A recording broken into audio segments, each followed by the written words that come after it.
Iran और Israel में जंगबंदी के बाद आलमी मंडी में खाम तेल की कीमतों में भी कमी आने लगी है। ईरान इसराइल जंग की वजह से 3% बढ़ने वाली आलमी कीमत अब गिर चुकी है और अमरीकी खाम तेल WTI $65 फी बैरल में फरोख्त हो रहा है। इसी तरह बरतानवी खाम तेल ब्रेंट ऑयल $67.82 फी बैरल पर फरोख्त होता नजर आ रहा है। जंगबंदी के बाद आलमी कीमतों में कमी तो आई है, लेकिन माहिरीन ये तवक्को जाहिर कर रहे हैं कि अगर हालात दोबारा ख़राब होते हैं, कशीदा होते हैं, तो ये कीमत एक बार फिर एक नई उड़ान लेगी और इंटरनेशनल मार्केट में प्राइस बढ़ने से मुल्की मईशत पर भी असर पड़ेगा। महंगाई के साथ साथ करंट अकाउंट खसारे में भी इजाफा होगा। तेल की आलमी कीमत $75 फी बैरल अगर हो गई तो करंट अकाउंट खसारे में $2.3 अरब इजाफे का इम्कान है, और अगर तेल $80 फी बैरल तक गया तो मुल्की करंट अकाउंट खसारे में $2 बिलियन का मनफी असर पड़ेगा और $1 285 से जायद का हो जाएगा। और पाकिस्तान में पेट्रोल पर ₹35 फी लीटर कीमत में इजाफा करना पड़ेगा और फिर कीमत ऊपर पहुंचकर ₹295 तक पहुंच जाएगी।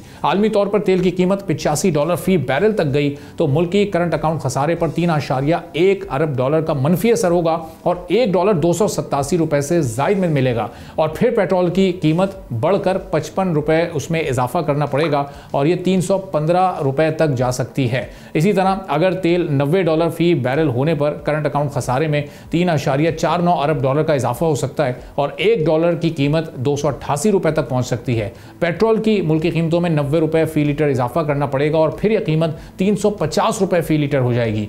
तेल की कीमत अगर $95 फी बैरल हुई तो $290 से जायद का हो जाएगा और पेट्रोल की मुल्की कीमतों में फिर ₹130 फी लीटर का इजाफा करना पड़ेगा और फिर कीमत बढ़ते हुए $390 फी लीटर तक पहुंच जाएगी। इसी तरह अगर तेल की आलमी कीमत खुदा न खास्ता $100 फी बैरल तक हुई तो $1 292 से भी जायद का होने का इम्कान है और फिर पेट्रोल की 1 लीटर कीमत में ₹180 का इजाफा करना पड़ेगा और फिर 1 लीटर पेट्रोल आपको, मुझे और पूरी आवाम को ₹440 में दस्तयाब होगा। तो आप अंदाज़ा लगाएं कि इस वक्त जो दुनिया के हालात बने हुए हैं, किस हद तक वो पाकिस्तान पर असरअंदाज हो सकते हैं और कैसे महंगाई की एक नई लहर भी सामने आ सकती है। अभी सूरत हाल में गवर्नमेंट को क्या करना होगा, कैसे एक आम आदमी पर बोझ को कम से कम रखना पड़ेगा।